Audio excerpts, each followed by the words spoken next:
That was just decision making from the Big Sky staff and just who we were playing. But my path to trying to get to the NFL definitely wasn't straight.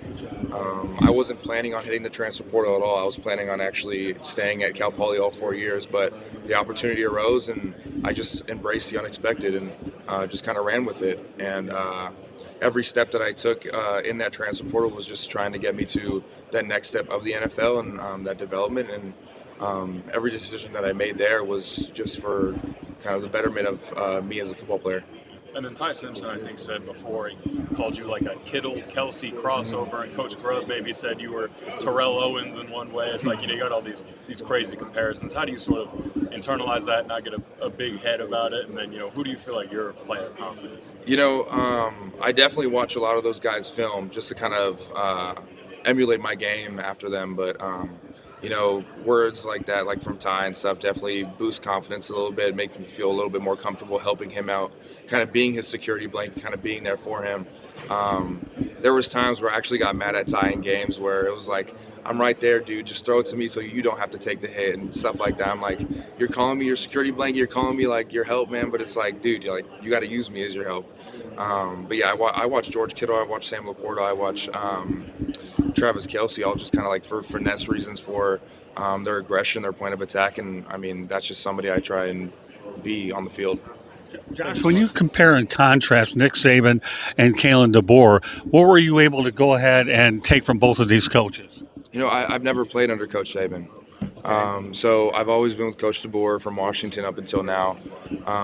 But I can say that the fans need to have the utmost trust in Coach DeBoer. He knows how to take a team and turn them into a national championship contesting team. And once everybody's really bought into his process, I think he's going to do great things with that program. Obviously made that jump between Cal Poly to Washington and Alabama.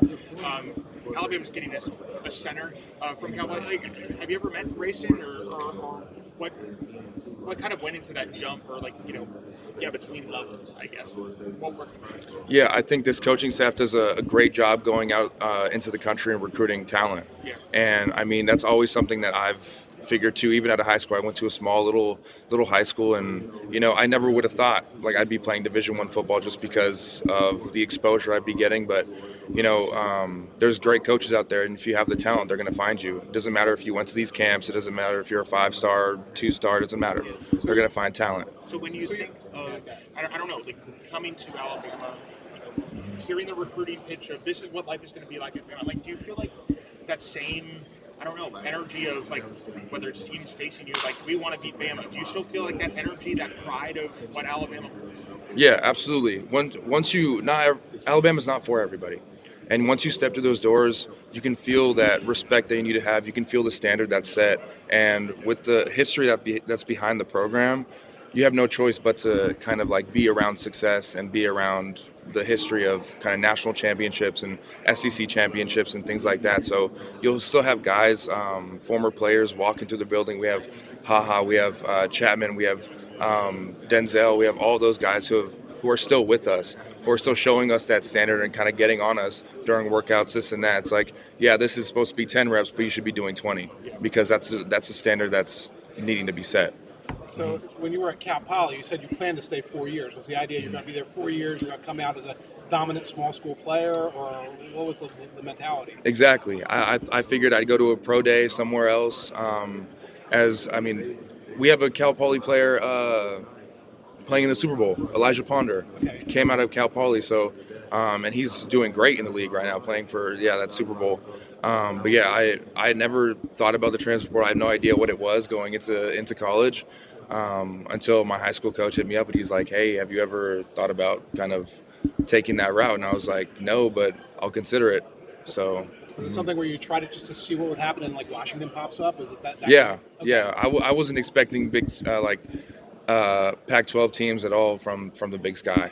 I was expecting maybe like next step, maybe even like maybe some Mountain West teams or some closer to that, but maybe a little bit more exposure. But straight to Pac-12 was something that was a surprise to me. Yeah. It was too good to be true, I guess. Almost, yeah. Mm-hmm. So, Josh, when head coaches, GMs, they're watching your tape, what game are you telling them to watch?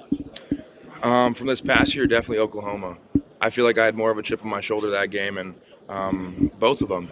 You know, that first one just kind of coming off a loss in 2024, kind of getting a little bit manhandled by a few of the defensive ends a little bit. So, you know, that preparation going into that week wasn't much of a change for me in terms of my routine, but I felt more pride in taking that preparation there. Josh, even though you didn't play for Saban, his influence is still very much felt around the building in terms of what he's brought in terms of the lore of the place. They won national championships. Do you hear a lot of different stories about some of your other teammates or what it was like to play for him, and as well as embrace the history of what Saban, let alone what Bear Bryant is, you know, that they have their own Hall of Fame there right next to the stadium? Yeah, you'd hear stories all the time. I mean, from guys like Tim Keenan and Deontay Lawson, who played under them and who have been at Alabama for a while. And I mean, their leadership coming into this 2025 year was just so invaluable. Kind of just knowing that standard that Coach Saban said, knowing what standard needed to be upheld to win a national championship, because ultimately that's what every college football team is trying to reach for, is that national championship. And Deontay Lawson and Tim Keenan, they know what it takes to get there. Hey Josh, I want to talk about your mindset. You know, playing through that injury with your foot injury at the end of the season. Talk about the Oklahoma game, how you bounced back through that. What's it like just trying to push that for your brothers? You know, JM's banged up. You had a lot of injuries on that team. Then also to be here, not soon after the season ended. Just walk me through your mindset to want to compete. Yeah, I mean, it ultimately comes down to the love of the game and the love for your brothers that are in your locker room. And I mean, it was so mentally draining, kind of being hurt and missing those 3 games, knowing that, because I mean, that last week they kind of held me out just for precautionary reasons, but I was good to go. But it was more so just kind of holding me for that last round or that first round of playoffs. But just kind of like being on the sideline and just not being able to go out there for the last Iron Bowl that I'd be getting in my career, the SEC championship game, and just not being able to be out there. But it really taught me how to be a really good teammate off the field. You know, just kind of being there for my brothers, and it just made me more hungry to get back there. The tight end position has kind of evolved over, obviously, the past decade or so. More of a pass catching role, right? How do you pride yourself on that dirty work and kind of keep yourself mentally in the game when you're not maybe getting involved? Hey, you create more value for yourself when you become an all-around tight end.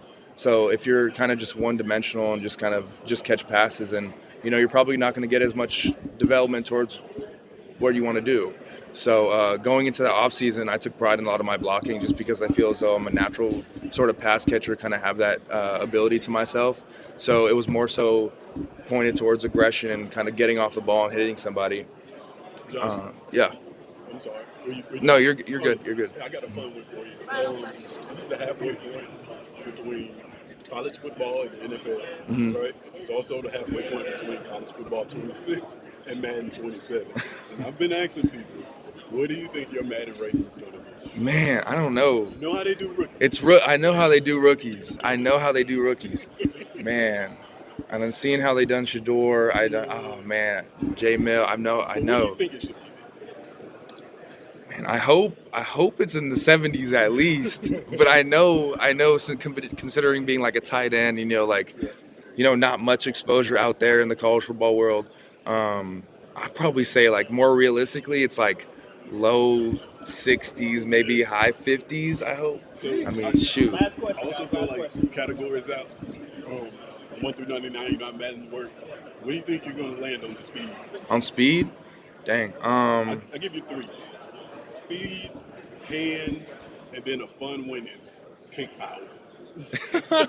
Okay. I'm gonna give you like 88 speed. Okay. I'm gonna give you 99 hands. And I'm gonna give you 12 kick power. 12 kick power. That sounds right. Best of luck to you. No, I appreciate you. Yeah, thank you. That's all, folks. Thanks, Josh. Perfect. Thank y'all. Appreciate it.